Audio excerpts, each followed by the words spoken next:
Hello and welcome to Creative Connections. I'm your host, Gary Blanchard, and today my guest is a poet, editor, artist, writer, Carol Mays, and in full disclosure, I will say that she is also my wife. Carol, welcome. Thank you. So I came to know you actually first through your writing, which really impressed me. How did your interest in writing develop?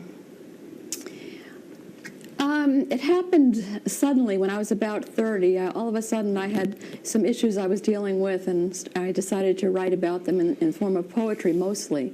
And I've been writing poetry ever since, really. As you can see, that was many years ago that I had that transformation. But I'm still writing poetry, and I've written a number of poetry books and also other books that are not poetry. Okay. And I've actually brought some of them to show. Okay, we'll get to those in just a few minutes. I wanted to ask you because a lot of your book, you write wonderful poems, and I don't say that simply because I'm married to you, but you also include a lot of classic poems in your books. Mm-hmm. What do you look for in a poem? What I really enjoy in a poem when I read one is conciseness and intensity and positivity, which among today's modern poets seems hard to find. And I also try to uplift whoever reads the poems. So I'm trying to uplift people. I'm trying to bring something beautiful. I'm trying to bring something that transcends the boring routines of daily life, something that expands people's horizons to a broader, deeper perspective on life. And I look for that in another poet as well. Okay. And who are some of the poets that you particularly like? Oh, I love Edgar Allan Poe, and some people don't realize that he was a great poet as well as a short story writer. But I love his poems, and there's also a poet from Canada. I'm trying to think of his full name. I think it's William Wilfred Campbell, who wrote about 100 years ago. And his poems are very, very moving, and hardly anyone has ever heard of this poet. How did you discover these poets? Just by the process of reading poetry books. You know, you would buy a whole book, and there might be one or two poems in there that you really enjoyed, that you really thought were well written, and so you look to see who the author was, and then you look them up online and to see what other works you can find by this particular writer. And that's basically how I discovered. Also, Lucy Maud Montgomery. I have a lot of her poems in two of my books. This one and another one that I didn't bring in, uplifting poems. Okay. And why don't you brought some of your books with you, and why don't we start with mystical poems? Let's look at the cover. You can hold that up so people can see it. And tell me about that book. Well, it's a long story, but basically I met two other poets who wrote along similar themes, Nina Anderson and Richard Bechtold. And Richard unfortunately passed away about 3 or 4 years ago. But before that happened, he got together with Nina and I, and we put together this book. It's very moving and beautiful. Some of the chapters, connections to nature, identities and relationships, time and eternity, visions, dreams, and fantasies. Just really beautiful. And one thing that really impressed me was that it would be so tempting to group the poems by poet in the book, and instead you decided to go with themes and group them according to the themes and mix them together, which really does work well. It was uncanny the way they just kind of wove themselves into a whole piece. Yeah, I would say that you three really sort of complemented one another in that. So what the other book you have is a collection of uplifting poems? This is the second to the most recent book, a collection of uplifting poems. And these have many poets represented in here, including Emily Dickinson, this fellow I just mentioned, if I can find him again. Well, Lucy Maud Montgomery, as I mentioned, is in here. Longfellow, some of Longfellow's poems. There's about 18 poets represented in this book, and it's all on the subject of peace, magic, fantasy, connections to nature, connections to meaning in life. It's all, beautiful. Great. Stuff.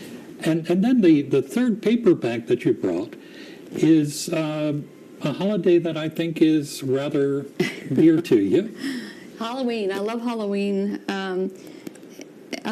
This is Haunting Poems and Stories, and again, it has poems from Poe, actually there's one here by my mom, Florence Ritzer, one by John Greenleaf Whittier. I've put some of my own poems in here, as I did in that one as well. And I also took a story from Hawthorne and edited it for a modern audience, because it was difficult to get through it. And I looked up many of the old-fashioned old-fashioned language, and updated it for a modern audience. It's called Feathertop. And then there's another story in here by Mikhail Lermontov, an influential Russian poet and novelist. So it's partly stories and partly poems. That's wonderful. Now, if people are interested in your books, how can they find them? They're all available on Amazon. I believe they're also available on my website, celestialdreams.net. Now, these books are the same as these, but I've made ornamental versions of them. Okay. I had the paperback made into hardcover, and I've embellished them with fabric. Actually, that's roofing tile, little wooden pieces. This book, a collection of uplifting poems that I've also embellished. That's really fascinating. Where did you get the idea to do that? It just came to me one day. I mean, I've been working for years on doing something like this, and it finally hit me exactly what to do. So it was a very involved project. Okay. And it doesn't show as well on the camera, but these covers are three-dimensional, most of them, and they have a three-dimensional quality that really makes the images on there stand out. Very, very beautiful. Now, those are not available on Amazon. No, those are the handmade ones are not available on Amazon, but if you go to my website, celestialdreams.net, there's information there on how you can contact me if you would like one of these books. I'm not going to be making them anymore. I only have about 15 or 20 left, and it takes too long to make them, and they're very expensive to make, and I think I'm giving up that project. But okay. If you want one in the meantime... We right now are seeing some very good images of those books. Thanks very much, Stanley, for getting us a good picture of those. And, so these are limited editions. Right. So I absolutely urge you, if you want one, to get one while you can, because they will not be around very long. Now, another project that you worked on recently was a DVD that combines poetry, music, and visual images. What inspired you to do that? Well, you, of course, because I had seen your video, your DVD, and I said, I wonder if I could do something like that. And you helped me with the technology of it, and I was able to complete it. Poems of Enchantment. This takes 18 poems out of this book, and as Gary said, sets them to music and gorgeous visual images that I found online. I combine them all with music that I composed, and it's very relaxing, beautiful. Has a lot of romantic scenes in it, scenes from the forest, the sea, the city at night, the airport. Some people wouldn't consider that very romantic anymore, but it'll take you away from the daily grind, basically. Okay. So we're going... Excuse me, that's also available on Amazon. Okay, that's great. We're going to see a couple of the videos from that DVD, and we'll be looking at those, and then Carol and I will come back to talking about these.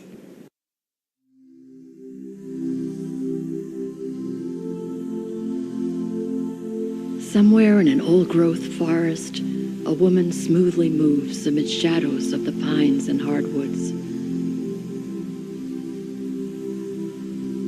Her mossy gown is verdant green, her hair twinkles with mica, and her soul is deep as a midnight sky with remote star clusters beaming.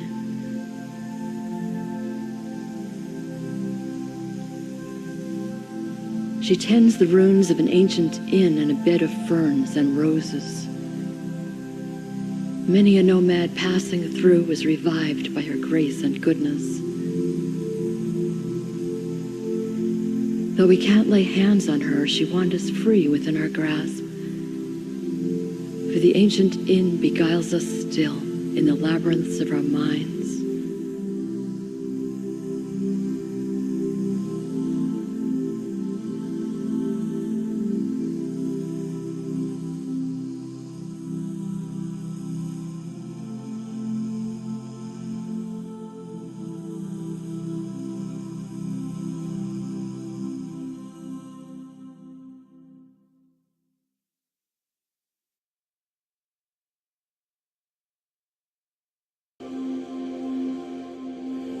Along the line of the smoky hills, the crimson forest stands. And all the day the blue jay calls throughout the autumn lands. Now by the brook, the maple leans with all his glories spread. And all the sumacs on the hills have turned their green to red. Now by great marshes wrapped in mist, or past some river's mouth, throughout the long, still autumn day, wild birds are flying south.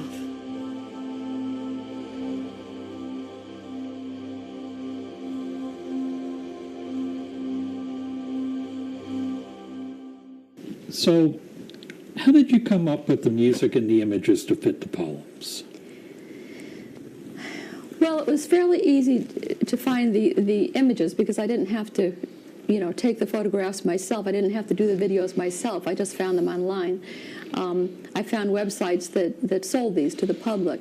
So I just typed in a search word, and it actually took a while to find the exact image that I wanted, but I did find some beautiful ones. The music, however, it was a long process of learning the different sounds on the keyboard, learning the rhythm that I wanted to create, and recording it. So that was very involved. But I just tried to get into the mood of the poem and create a rhythm and chord patterns that would augment the poem. You really did an amazing job with that. I was greatly impressed by how much the music really enhanced the poetry without taking away from it, and that's really an art.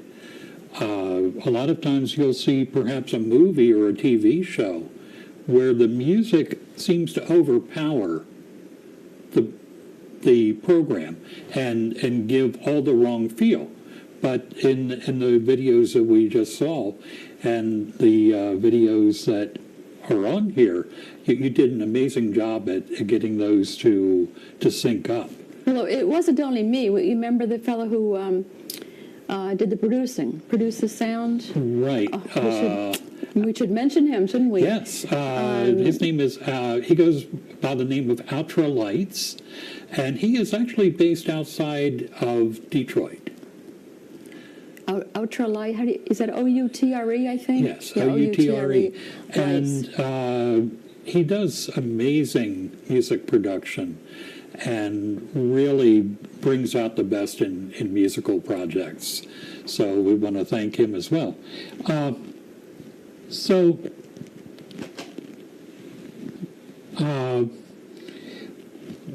When you are writing a poem,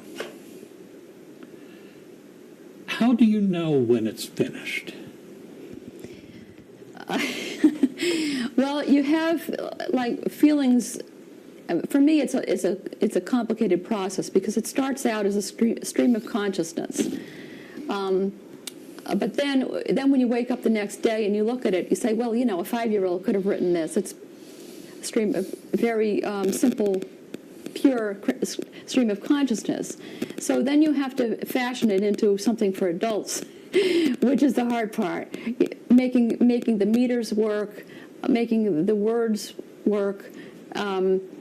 And then actually I'm obsessive about it, so eventually I end up looking up every word in the thesaurus and picking the best possible word in the English language. So I work on these things for years. But after you do this a number of times, one day you say, okay, that's as good as it's going to get. And I've completed it. It's a polished gem, and I'm not going to mess with it any further. Sometimes when you get to the point where you've looked every word up, you say, well, now I've taken some of the life out of it.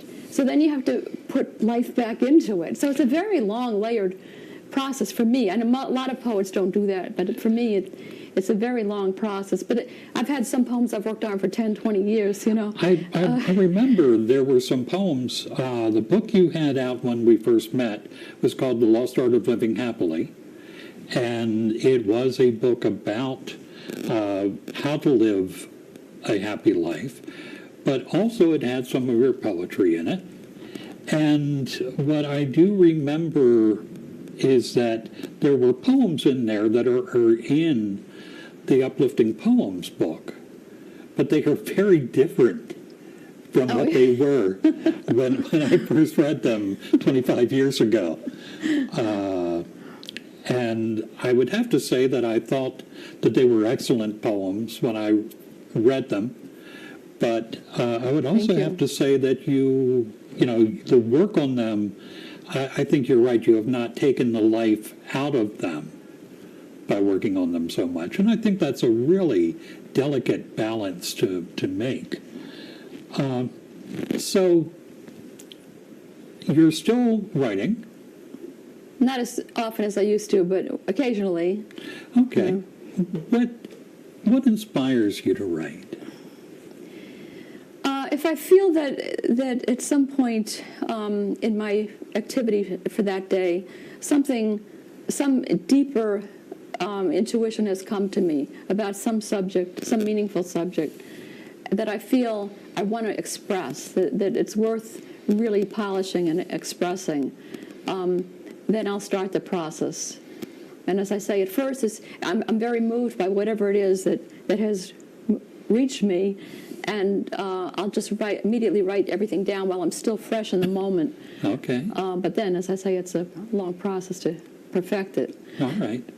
A poem I can think of right off, and it's probably in your Halloween book, is the one about the Halloween pin. Oh, yeah. I probably have that in here. Yeah. Carol and I had gone to a coffee shop, and it was right around Halloween time, and the waitress had on this pin, and Carol saw that pin, and it just really grabbed her, and this poem came out from it. Would you mind reading it to us? Sure. A magical Halloween pin. As Halloween approached, a middle-aged redhead working in a coffee shop boldly wore a spider pin. It had a massive body of ruby-colored glass and was, in subdued lighting, as striking as her smile. In that one adornment of childlike abandon, she loaned me a key to a fluid dimension, a sweet, hidden wellspring, expansive when tapped, of all possibilities, where young may be old and old may be young, wherein the mortals struggle against prosaic prudence and tired perspectives, bewitchment can prevail. A phoenix from ashes, in magical resiliency, wondrous, warm, and winking. That is so wonderful. Thank you. Also, I was wondering if you would like to maybe share a couple of poems from the Mystical Poems book that you particularly like, either yours or someone else's. Well, I haven't asked Nina if I could share any of her poems, as she has some beautiful ones in here. Well, I guess I'll find a couple of mine. Let's see. This is called In the Beginning. A light has always been glowing close to the heart of the universe. Over the course of time and evolution, we as mortals have lived in fragile transience. Yet, flickering in the soul is the sublime primordial sparkle. In this ember born of the primal fire, the transient contains the immortal, and the infinite caresses the finite. Through the morass of earthly chaos, the crystal beacon shines, and its power has not been extinguished. Beautiful. And that's one I do remember from way back. I guess Richard wouldn't mind if I read one of his. Okay. It's called Little Oak Tree. Little oak tree hidden in the deep, dead brown grass by the side of the abandoned road, speak to me again of life. Let me hear your singular, passionate voice embraced by the dancing wind. Tell me again of your necessary, unforgotten, ancient secrets. Talk to me of your green dream, of seed birth, silent growth struggle, and faithful forever hope, rooted in future acorn seedlings, all remembered wisdom, gifting the new evolving landscape. Isn't that beautiful? It really is. And again, as I say, what really amazed me was how the work that you, Nina, and Richard were doing just so blended so well. And it was just wonderful to see three artists get together and to cooperate on a project like that. So you have been writing for a good while. You are winding up work on these embellished books. So what's next for you artistically? Well, believe it or not, I think it's painting rocks. Okay. I have recently discovered that it's a craze, I think, throughout the country and maybe internationally. And what appeals to me about it is being able to create something beautiful very simply on a rock and hiding it somewhere or putting it somewhere where somebody's bound to run across it, and it'll uplift their day. It's like they'll find some magic in their day just by discovering this rock. So I think it's going to be an easy project compared to, goodness knows, compared to these, and it'll be rewarding. And you can, if you want, you can put little inspiring sayings on them. And they've had a couple of sessions at the library in West Brookfield. The kids are getting into it too, so it's pretty exciting. It's like a new idea that's really. And usually I'm trying to do something that nobody else is doing, but this time I'm doing something that a lot of people are doing. Yeah, but it sounds like it's something that's really worth doing, and something that, as you say, the surprise of coming across a painted rock somewhere could really make a difference in somebody's day. I remember I had an office where I had the rocks that have little words etched into them. And it was very hard to keep that basket filled because people loved them so much that they tended to take them with them. And, you know, but that's, I think, the magic of the painted rocks is that people may decide to leave it there for someone else to discover, and that spreads some magic. But on the other hand, maybe the person who comes by that's exactly what they need at that moment. And it touches their heart, and it opens something in them. And, that is a great thing to be able to do. And it sounds easy to say, oh, you can get rocks everywhere. But I imagine not every rock is a good candidate for that process. Yeah, usually you look for smooth rocks, round rocks. Okay. All right. So, again, if people are looking for your books or the DVD, where would they go to? They would go to Amazon.com or to celestialdreams.net. Okay. Now, is there a question that you wish I would have asked? Well, speaking of the rocks, a thought just came to me. One of the reasons it appeals to me is because there were two very magical events that happened in my childhood. One was when my extended family came over and we went out into the forest at night, and it just seemed so magical to me because my nuclear family had never done anything like that, so it was just incredibly magical. The other was when I was about 3 or 4 years old. I was living in a major city at that point, and I was out playing in the dirt in the yard, and I came across these beads. Now looking at it back on it, I'm sure it was just somebody's broken necklace, and it was just a cheap necklace. But to me as a child, it was this most magical thing just to find these beads in the dirt, And so maybe that's what's motivating me now to do the rock project. And I think that the experiences we have as children really do play a large role in the person that we become. And it sounds like perhaps if you could give that sense of magic to someone else, it would be, because what I gather from everything you do and say is that this is more than just being artistic. This is communicating for you and sharing something that's important to you. Because we get so stuck in the daily routines and in all the worries and trials of daily existence. I think we need to stand back and see a broader picture, see a deeper picture, and see the magic in life. And it's hard to do these days because there's so much stress and there's so much artificiality everywhere. It's very difficult. What should be so natural and easy becomes difficult. So I keep trying to bring this broader worldview to people, this more magical worldview to people. And I would say that, as our society gets more and more complicated, we really do need that. So I, on behalf of society, would like to thank you for what you're doing. Thank you. So thank you again for joining us for Creative Connections, and we will be seeing you soon.